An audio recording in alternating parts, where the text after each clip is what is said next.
Good afternoon, everyone. Hi. Hi. How are y'all doing? Good. Tired. Yeah? Alright. Do you have pretty long days at school? Yeah. Yeah. We're almost there. Every day's a long day. Yeah? Okay.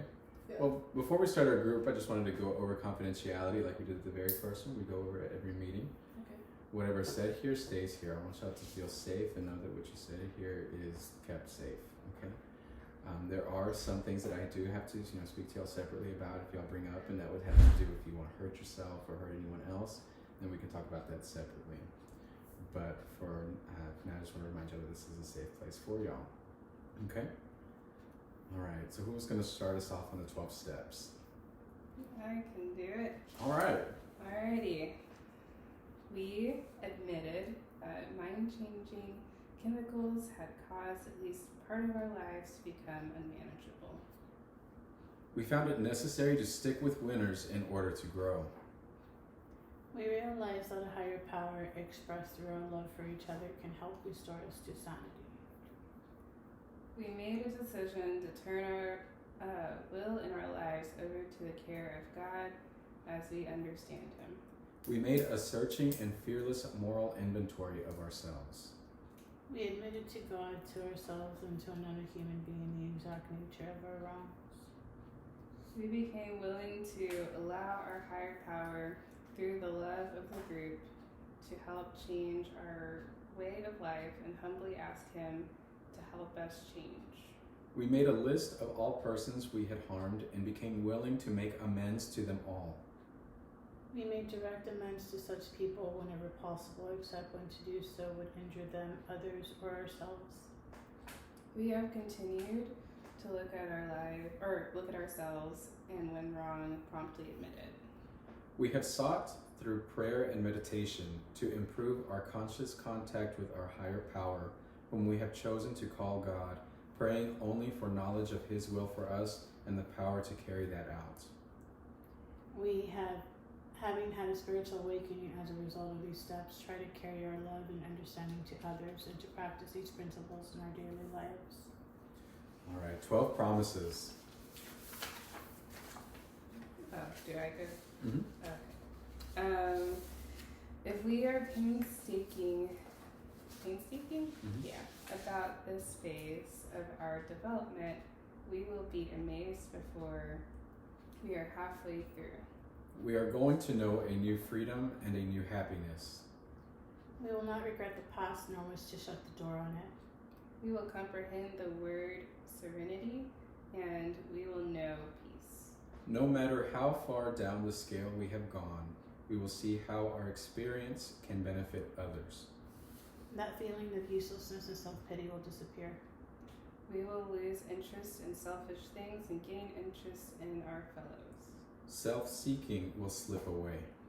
Our whole attitude and outlook upon life will change. Fear of people and economic insecurity will leave us. We will intuitively know how to handle situations which used to baffle us. We will suddenly realize that God is doing for us what we could not do for ourselves. Are these extravagant promises? We think not. They are being fulfilled among us, sometimes quickly, sometimes slowly. They will always materialize if we work for them. If we what? Work for them. All right.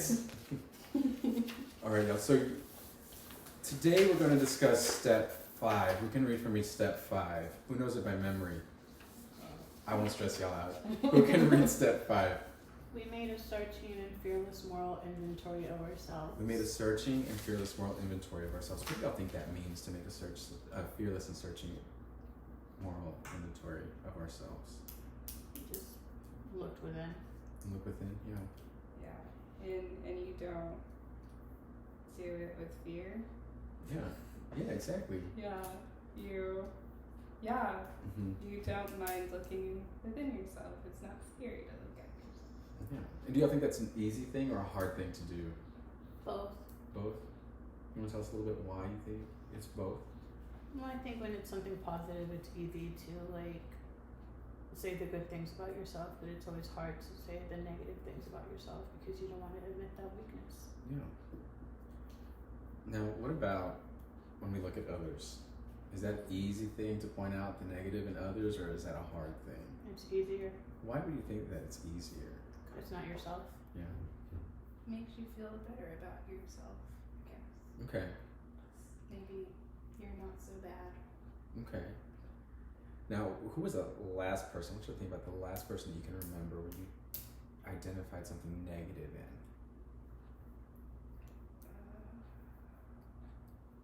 You could be like a classmate, maybe My mom. your mom. Okay. Like a classmate. Classmate. Okay. Yeah.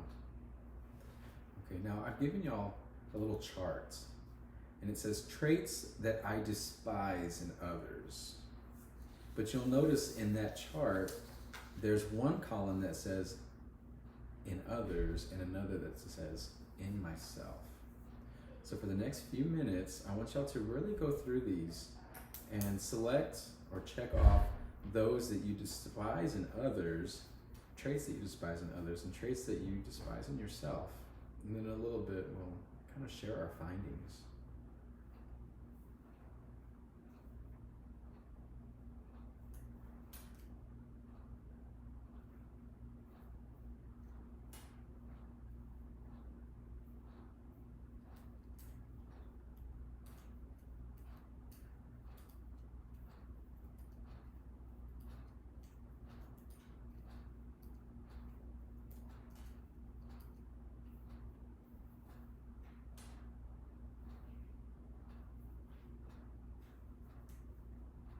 Despise is a strong word. It is a strong word.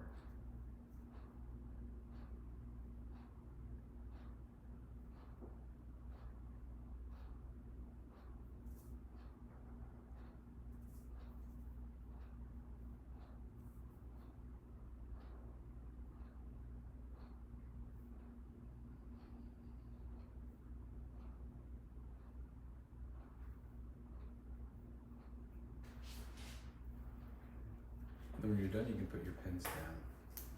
Okay. So I want to go back to step 2 real quick before we continue with step 5. And step 2 is that we stick with winners in order to grow.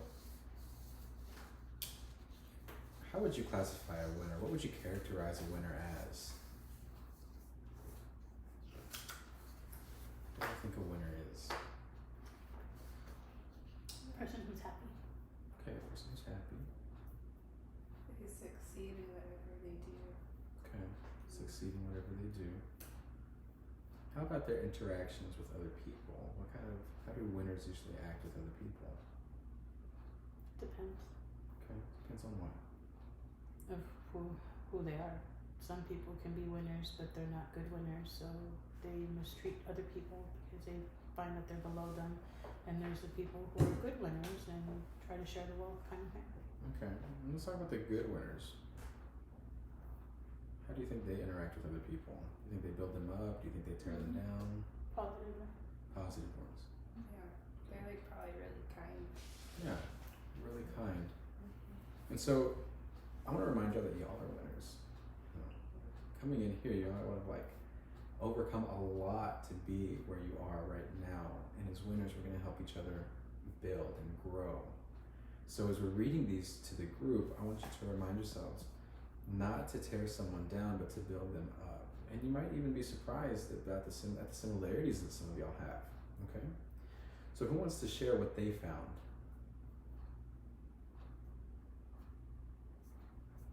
Myra?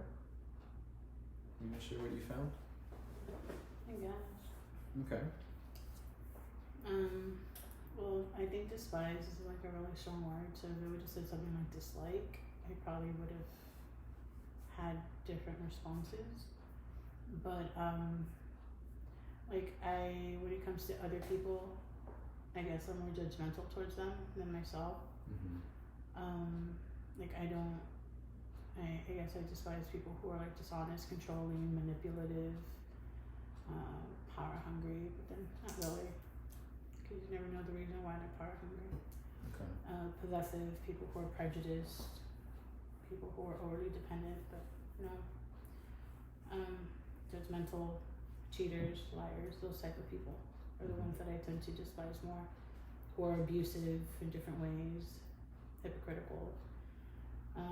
In myself, it's more like cowardice, fearfulness, self-pity, insecurities, I can be impatient, cynical, full of rage, kind of thing.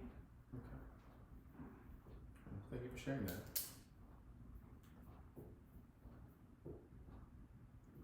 Oh. Hi. I feel like I do a lot of similarities in some ways. Like, I don't really like people who are dishonest with me or who lie to me. Sometimes I lie to people. So Okay. that's that. Yeah. True. Yeah, you were able to see that. Mm-hmm. Yeah. Okay. Were there any more?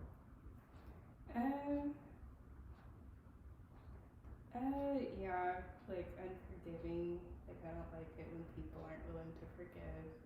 But I checked it in myself because I'm not willing to forgive myself sometimes. And I guess that's kind of on the same plane. So, Was there one that really surprised you when you were looking at traits within yourself? I can sometimes get really bitter, I guess, with when things don't go my way and stay stuck on it, hold it against people. Okay. Thank you all for sharing. Okay, so as we continue through these next few weeks, we're going to be looking deeper at ourselves, and we're going to realize that there may be some things that we don't like about ourselves. There may be some characteristics that we have, some personality traits that we have that maybe hurt others in our lives. Maybe it allowed for misunderstanding. And if we can look at this and really gain an understanding and look at ourselves, we can maybe start to make sense of it. Okay. So I want to thank y'all for sharing in group today. Do you have any questions? No? Okay. Well, I'll see y'all next week.